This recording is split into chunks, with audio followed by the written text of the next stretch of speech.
why we will be in the second season Flock League playoffs. Oh, when was the last time I saw my therapist? I should make an appointment. I have what is called the clutch gene. What the hell happened in fantasy football this week, man?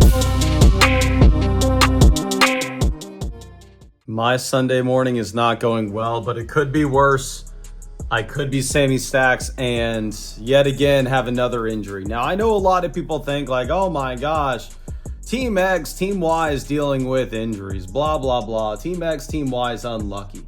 And I get it. Yeah, Badake lost Malik Neighbors, right? But if we want to be real with ourselves, nobody has had as bad of a run out with injuries as Sammy Stacks this year. Like, just going through and looking at his draft, he had Mike Evans go down for the season, James Conner go down for the season, George Kittle missed a significant amount of time, Ricky Pearsall missed a significant amount of time, J.K. Dobbins go down for the season, Austin Eckler go down for the season, and now it looks like Devon Achane is injured as well. So the fan, he is proving that he's good at fantasy football, but he's not good at keeping his players healthy. Mason is absolutely right. We have had it rough with the injury bug this season, but there's no excuses on the fan wagon. It's next man up mentality, and that is why we are 6-4, because guys have stepped up off of the waiver wire. Achane is going to be fine. He scores me 21.5 points in the Madrid game. Shout out Spain. That game was terrible, but 21.5 points without a touchdown. It just shows why Achane is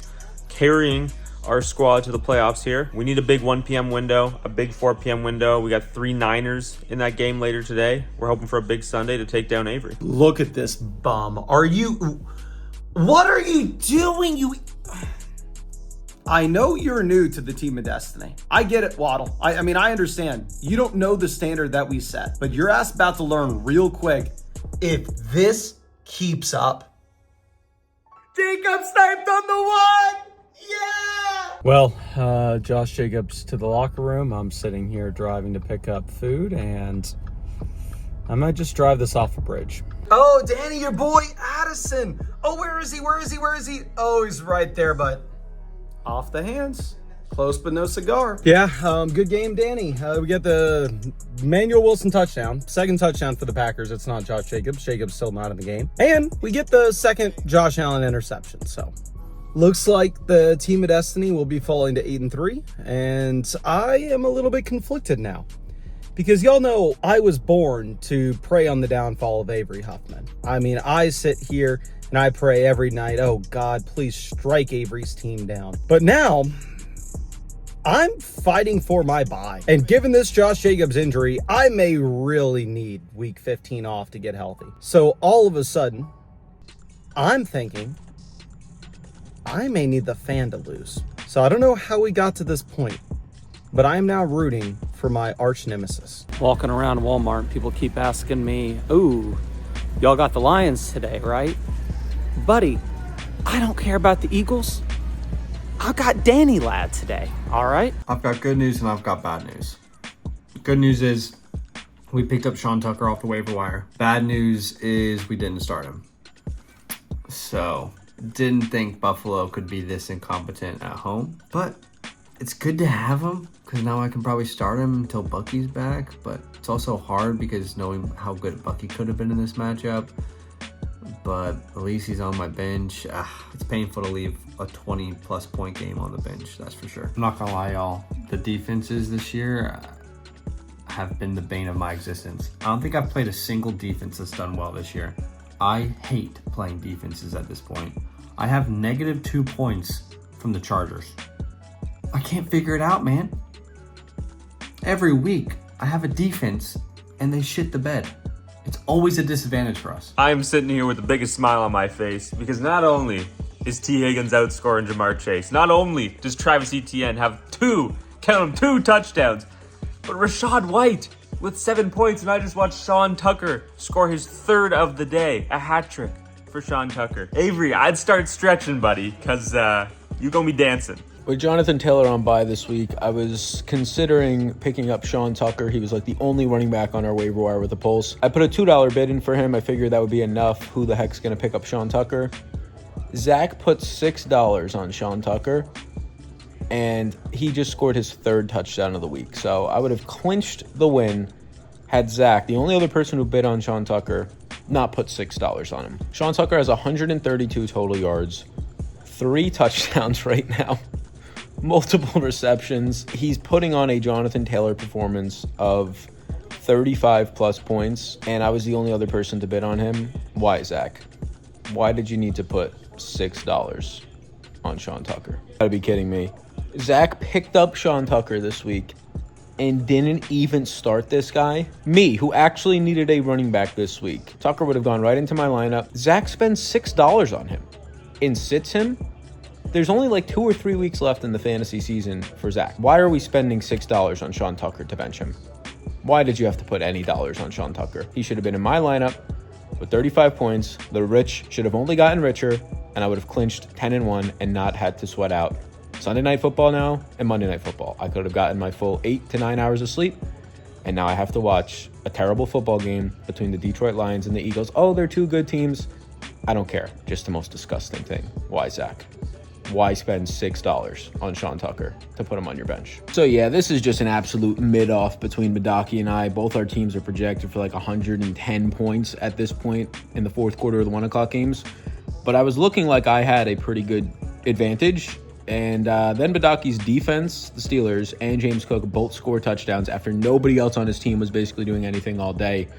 And that's all it took for this now to be a 50-50 matchup, because it's like rooting just for a single reception every couple of minutes for either of our teams. Nobody's doing anything. It's kind of how football just in general is today. Yeah, Tyron Tracy being my best player right now at like 12 points is all I have to say. Also, in the week where I needed Justin Herbert the most, no Jonathan Taylor, no Chris Olave, I need Justin Herbert to just go out there, have an 18 to 22 point day, nice and easy, match or outproduce whatever Jared Goff gets Badake on Sunday Night Football.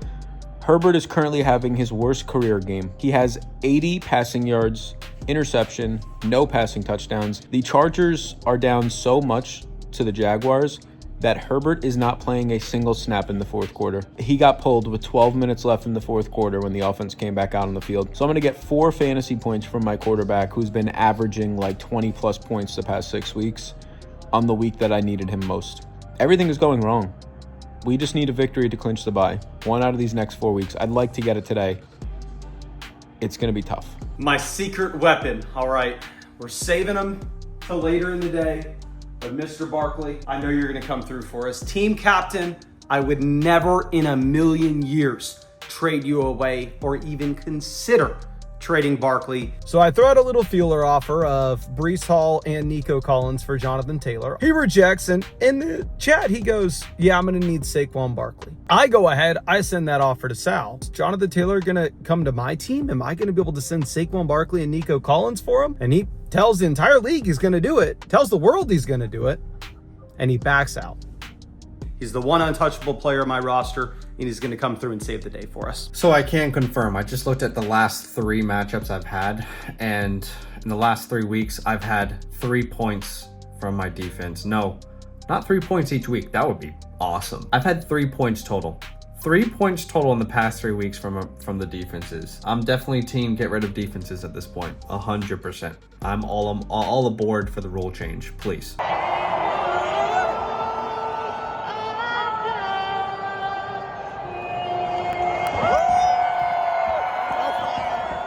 I don't know. I thought mine was better. Josh Allen just scored touchdown number 6. That's number 6 for Josh Allen. Oh, just when you thought, oh no, Josh Jacobs. Oh, Trevion Henderson going nuts on us. It doesn't matter. It doesn't matter. Josh Allen goes, hey, Mason, get on my back. Whoop. Takes us to the victory. Danny Ladd, oh, can't imagine being you right now. That must be brutal. And what's great is your channel mate, Corey, is at the Bills game. He is getting to witness you get beat down over and over and over again in person. MVP! All right, there's another Josh Allen touchdown and the whole crowd's chanting MVP. It's GG. It's GG. Well, the Steelers defense just got their second touchdown of the game, and that'll pretty much seal it for Badake. The Cinderella story continues. GG's Badake. I must wait another week to clinch a bye. So Badake has a commanding lead heading into the 4 o'clock games, but I do have Trey McBride, I do have George Pickens on Monday night, and I do have Christian McCaffrey. Christian McCaffrey, who in his own right can swing a matchup as he has multiple times this year, and not even 15 seconds into the game, Christian McCaffrey scores a touchdown, a 1-yard touchdown after a 99-yard kickoff return or something. So we do have some hope here, but man, so deflating this week, missing out on Sean Tucker by $4 on waivers. If we would have done the deal for Nico and Saquon, Nico's got like 25 plus points at this point. It would have been securing our win and Mason's loss and a number 1 overall seed. Hopefully it all works out. We try to keep Jonathan Taylor. Feeling some regrets. Look, Sal is calling the GGs, but the man still has CMC and Trey McBride playing currently in the second half slate of the games, but he also has George Pickens on Monday Night Football. Now, I have Davante Adams, who just scored a touchdown, and I also have RJ Harvey in his first start. But against the Kansas City Chiefs defense, I'm not necessarily sure how well I'm going to be feeling by the end of this second slate. But keep in mind, I still have Jared Goff playing against the Philadelphia Eagles, so that could be a shootout, or he could just give me 4 points just like, you know, Justin Herbert got him. So look, a lot of football still to be played, but I am believing.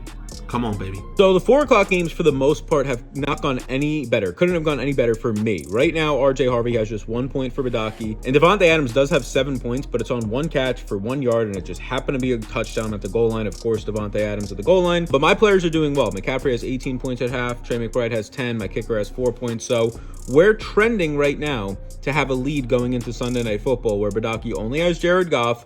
We have to hope Goff just doesn't have a 20-plus point game, and then we'll have George Pickens on Monday night to have a sweat. So, yeah, it looks like we're in this with a chance to potentially still get that bye, and maybe my regrets around Sean Tucker and not doing the Mason deal will go away. Sadly, the 49ers are up by 3 scores and in the red zone late, and it doesn't look like Christian McCaffrey's on the field, probably giving him much deserved rest with a game that looks like it's over. So that stinks. We're going to need some Trey McBride points or a 50-yard field goal from the Ravens kicker, because it's going to be tough. Otherwise, we're going to need another 30-point game from George Pickens unless somehow Jared Goff lays a stinker. He's on the road. It's cold weather in Philly. Good Philly defense. We got to hope for a stinker. So I had like a 35% chance to beat Badake, and now it's 75% because in garbage time, Trey McBride and the starters for the Cardinals shouldn't even have been on the field. McBride adds 3 more catches, 35 yards, a touchdown. Gets me 14 points that I really needed. Ravens kicker gets me 3 points that I really needed. So now I got like an 18-point lead on Badake. These 4 o'clock games are still going, so hopefully Davante Adams and or RJ Harvey don't score. But assuming Jared Goff just doesn't score 25 to 30 points tonight, we should be able to just coast into a victory, have George Pickens on Monday Night Football still. And honestly, I get it. Oh, Badake Cinderella story. I get it. Starting off 0-6. But honestly, this is probably my Cinderella story. 10 wins in a row, securing a bye. Next week against Mason, we're basically playing for the first round number 1 overall seed bye. So it looks like we're going to get 10 wins in a row. And for like the 4th straight week, end somebody's season. Unfortunately, this week we're ending Badake Cinderella story. And we're ending his fantasy season. You know, of all the ways that I thought my season could end, I would have never guessed Michael Wilson, 170 yards and a 30 bomb. Hey, honestly, good call, Nick. I don't know anyone who is starting Michael Wilson this week. That's just poetic way to go out. All right, FanWagon, late window has concluded, and barring a miracle, barring 40-point bombs from Javonte Williams tomorrow and Devonta Smith tonight, we have taken down Avery Huffman, and he will be doing a wonderfully funny TikTok dance in some Titans merch. Stay tuned. Going into Sunday night, almost every matchup is concluded, except yours truly. All right, we are currently beating Danny 115 to 85, so we have a good lead on him by about 30 points. And I still have players left to go. We have our team captain, Saquon Barkley, repping the jersey. You can bank for 40 points. And we have Dallas Goedert. And honestly, Goddard, maybe you can take the week off. I don't necessarily even know we're going to need your score, because again, we're already sitting here up by 30. And Barkley's about to drop 40. And Danny only has Dak Prescott and CeeDee Lamb good to go on Monday night. So right now, the projections have us as a 74% favorite to win. What they don't understand is I have that clutch gene in me. And we have seen time and time again that I'm going to get the job done when it comes down to the end of the day. Now, some matchups that have already been concluded, and they are just absolute afterthoughts. Bush scores 87 points this week. Let's get some golf snaps out here for him. I mean, what the hell were you thinking? Coming out here trying to make some power ranking move, trying to say, oh, I have on paper the second, third, fourth best team in this league. You going out there and trying to have a cucumber measuring contest to just realize that you're shriveled up and you've lost 3 weeks straight now? Thomas, the editor, puts the beat down on Bush, is about to win by 60 points, and this is going to cause Bush to fall to 5-6, and Thomas, the editor, moving to 6-5. Now, Badake, I was praying was going to take down Sal this week. Sadly, Sal has McCaffrey and Trey McBride with a late game push. So Sal's going to win. He wins 10 weeks straight at this point. He has not lost since I beat him in week 1. And you better believe we're going to beat him again next week when I continue to push that #1 spot in this league. Now, Zach is looking like he could possibly crack 100 points. This is a big deal for Zach. He doesn't hit 100 very often. Still probably going to lose to Nick, the editor. Nick, the editor, has by far and away the worst team in this league. However, he's going to beat Zach by about 26 points this week, unless Brandon Aubrey can score about 30. Not happening. Then Zero Dark Avery. I mean, I can't even begin to come up with the words to put exactly how tragic of a fall off this is. At one point, I thought that Mr. Avery Huffman was the second best team in this league. When I submitted the power rankings, I put Sal 1, Avery 2, and yours truly number 3. But since then, Avery now has lost 3 weeks in a row, and he doesn't even, or at least it looks like he's not even gonna crack 100 points against Sammy the Fan. And then going over and looking at Nathan, according to the projections, has a 12% chance to win this week. But in reality, the dev team is about to drop a league high 151 points unless Barkley goes nuclear. So really, every matchup is already rounded out going into Sunday night, barring anything insane happening. The only thing to be on the lookout for is who wins between yours truly and Danny Ladd. And obviously, most of us with half a brain cell know how that's going to end. Hey, come here, sweetie. Let me show you something. Oh, you see this guy over here? Yeah, that's what we're rocking right now. That's the captain of our team. Oh, extend. Oh, that's how it's done. All right. That's how it's done. I swear to God, if they do not give this to Barkley. Are you kidding me? We did all the work. And the dev team gets the points. Nick Sirianni, don't check your DMs or your day's gonna be ruined. All right, here's my thing. Somebody explain this to me, right? Because if I look at what's going on here, 3 guys, that's my player, we are doing all the work. However, whenever I go to, look at this. That's my guy. Are we really not going to get any points for that? Who the hell is the commissioner in this league if they're setting it up where I don't get points for that? You know, I've been thinking about it a little bit more as I essentially just mourn my season because it's over with 7 losses now. What happened with Michael Wilson this week is what makes fantasy the most enjoyable thing on the planet or the most miserable thing on the planet. There's just no in between. For Nick, the editor, picking up Michael Wilson off the waiver wire, and Michael Wilson getting 18 targets, 185 receiving yards, the most of any player this year, by the way. That's like the most exciting thing that's probably ever happened for Nick in fantasy. I mean, I could be wrong. And for me, it's the most devastating. Like, if Nick just leaves that guy on the waiver wire, 33.5 points, you know, that just completely swings things and keeps me alive. It might put me in a playoff spot if that doesn't happen. But that's why we love the game. We love to love the game and we love to hate it. And that's exactly why. Michael Wilson, Week 11, 2025. Man, oh man, I'm feeling good. I'm feeling so good that the past 10 weeks, I haven't seen my therapist. I haven't even thought about stress. I've been personal life, work life, just bliss. Everything's been easy. It's felt amazing. And then yesterday, when I was stressing against Badake, when it looked like there was a chance I was going to lose and my hopes of a bye were maybe somewhat slowly starting to slip away, I was stressed. I was thinking, oh, when was the last time I saw my therapist? I should make an appointment. And then it hit me.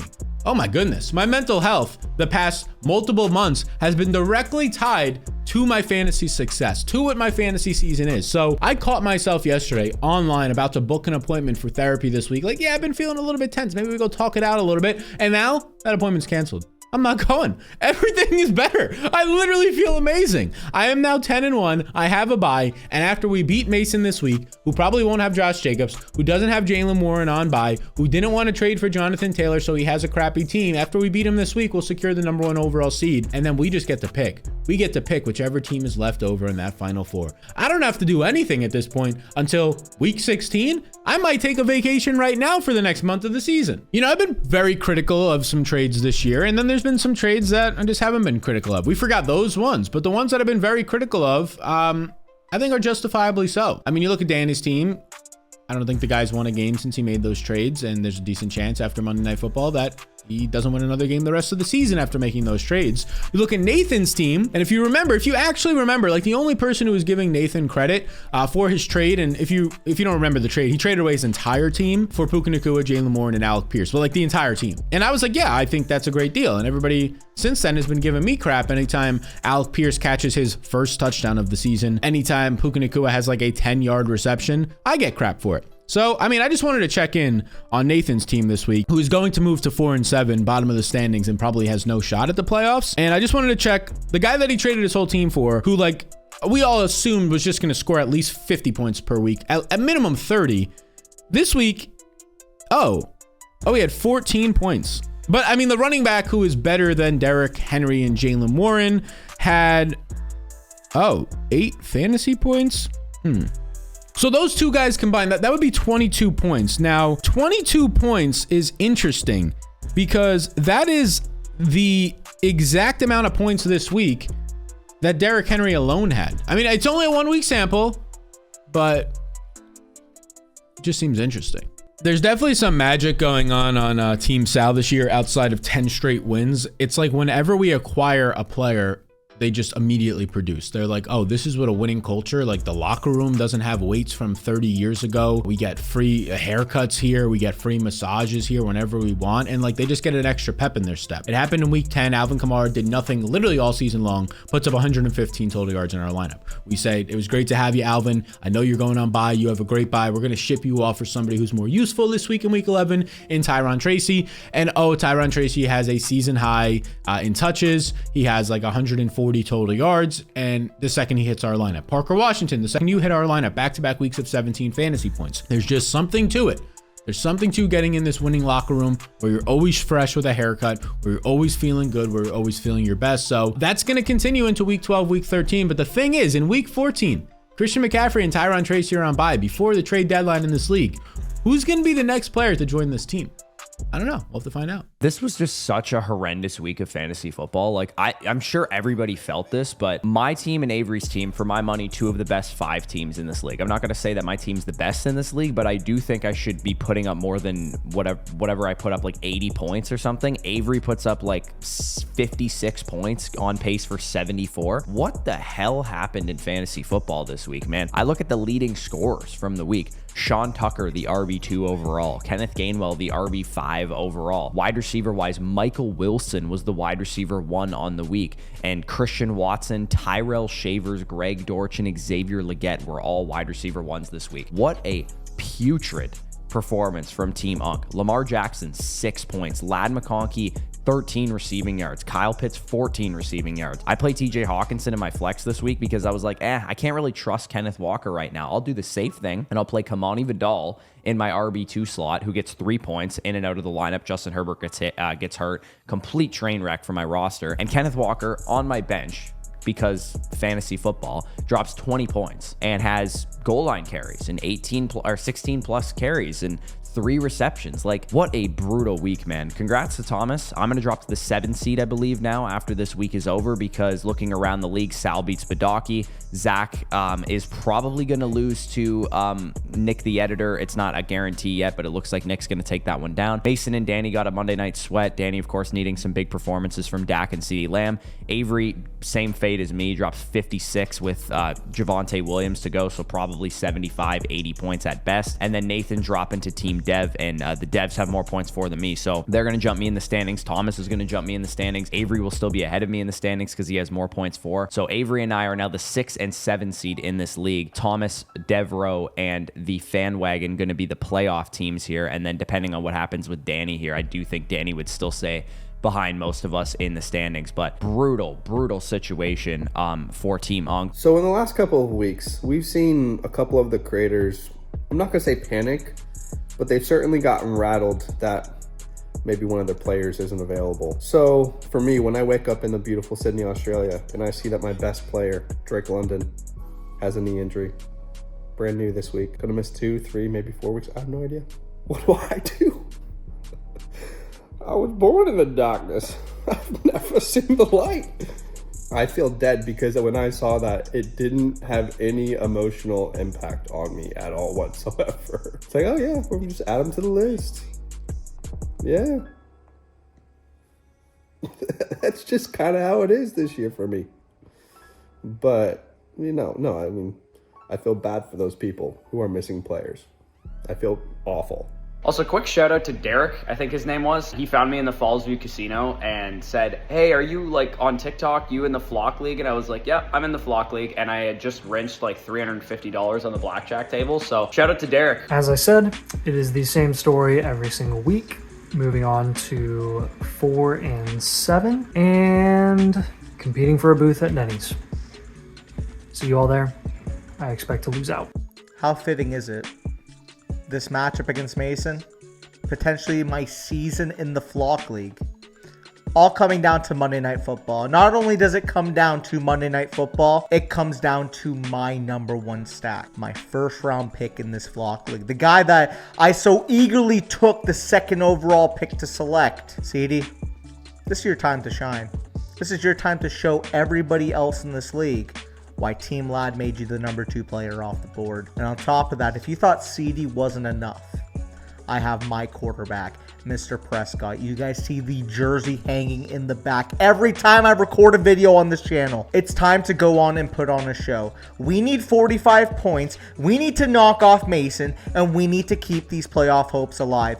No excuses. We need to get this done, and I am trusting my best players to go and secure that W for me. Show this world, show all the Flock League followers out there why we will be in the 2nd season Flock League playoffs. And we simply couldn't have it any other way. Is it going to come down to me getting eliminated in the Flock League by Josh Allen, another 44-point performance? Flashback editor Nick, to me losing my playoff spot against Joe last year because Josh Allen scored 51 points against me. This guy and Jordan Addison have over 90 combined points on me.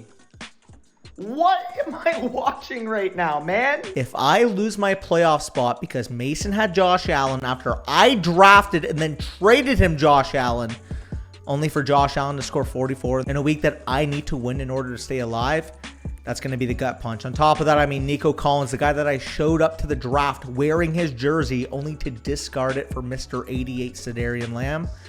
If he gets the final laugh on me, man, it's going to be a bleak time. Josh Allen, my beloved Nico Collins, if they work against me to knock me out of the playoffs, I will be upset. It all comes down to Monday night, and we know that I have what is called the clutch gene. Oh, I'm down 3 points and my opponent has McCaffrey to go. What's going to happen? Oh, we saw last year, McCaffrey ended up missing pretty much the entire season. Oh, I am up only 4 points and Amari and Hampton is to go. What's going to happen? Oh, Amari and Hampton's going to fumble at the end of the game and I'm going to win. Oh, I'm playing against Bush. Of course I'm going to beat that fool. I win every Monday night sweat that I have. So I am instigating a bet against Danny Ladd right now. I know you wanted to make a bet at the beginning of the week where if I won, you went shirtless. If you won, I wore a helmet. Now that was a lose-lose to the audience because obviously everybody watching these videos wants to see this beautiful face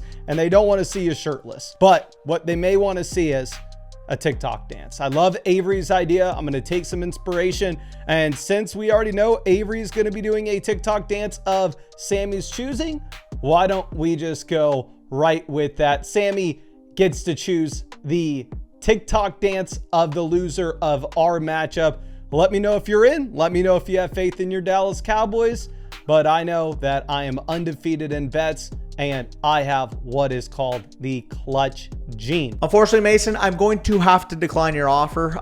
My guys, they already have enough motivation tonight to keep their playoff hopes alive. Dak, CD, they are already fired up. They don't need the extra distraction of you maybe shaking some ass in front of the camera. Oh, no, no, no, no. The beginning of the game, Danny. It's right at the beginning and Dak Prescott gets strip sacked? Who could have seen this coming?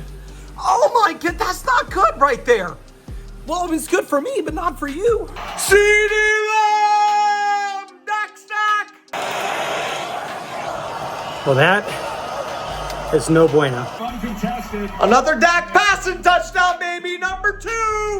I don't even know how many points that drive was, but we had a bunch of CD Lamb receptions. Jake Ferguson, Dak Prescott touchdown. Not looking good. Not looking good. Why the hell will the Raiders not run the ball? Are they just trying to get Dak Prescott to throw it 60 times in this game? Drain some of the clock, for the love of God. Dak touchdown number 3! Well, it's halftime, and we were up by 44. Now we're only up by 12. Now, a normal person, they'd be worried, but I can remember, I'm Mason Dodd playing the Ladster. And yeah, I think I can wrap this up in the second half. And honestly, what I'm feeling is I bet you Danny is going to take the lead in this game. I bet you Danny is going to be leading at some point, maybe by 1 point or so. And then we're going to get a Dak Prescott fumble. We're going to get a Dak Prescott interception. We're going to get something for me to take over at the very end. Number 4! 4 for 4, Dak! We're going into the fourth quarter, and a lead that was once 44 points has been cut down to 6. I know a lot of y'all would be concerned going, oh my gosh, Danny's sitting here averaging 12 points a quarter, and now he only needs 6 more. He's going to crush you. What the? Have y'all not been paying attention over the past 2 years? Do you not know who I am? Do you not know who Danny is? I've won more games in this league than anybody else, and it's not even remotely close. Danny's never made the playoffs, and he scored the fewest amount of points this year. You really think I'm not going to shut his ass down in the fourth quarter? You really think I don't have him exactly where I want him? Get real. Yep, you're seeing that right. They're up 17 points. It's fourth down, and I swear to God, if they give this to Lamb, and you drop back, Dak.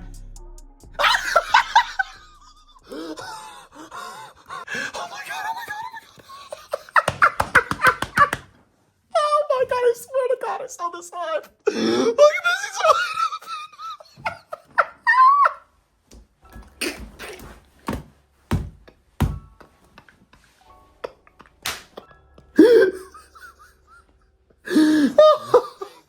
oh my God, I gotta see that again. Oh my God.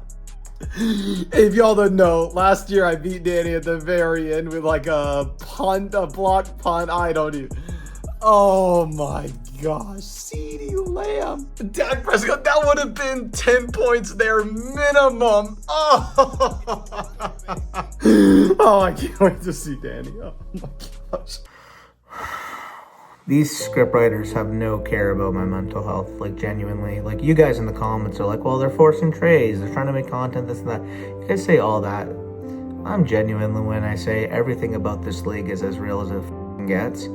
And yet it feels fake. It doesn't feel real. Nothing feels real. We're talking about the fact that 2 years in a row in this league, I lose by 2 points. And not only do I lose by 2 points, I lose by 2 points in a week that Josh Allen was quarterback 1. And not only do I lose by 2 points in a week that Josh Allen was quarterback 1, it came with my Cowboys on Monday Night Football. And my number 2 overall pick, my captain of my team, He had the chance to take me into a spot to beat Mason, to go up. He had a walk-in touchdown, and what does he do? He leaves it on the turf.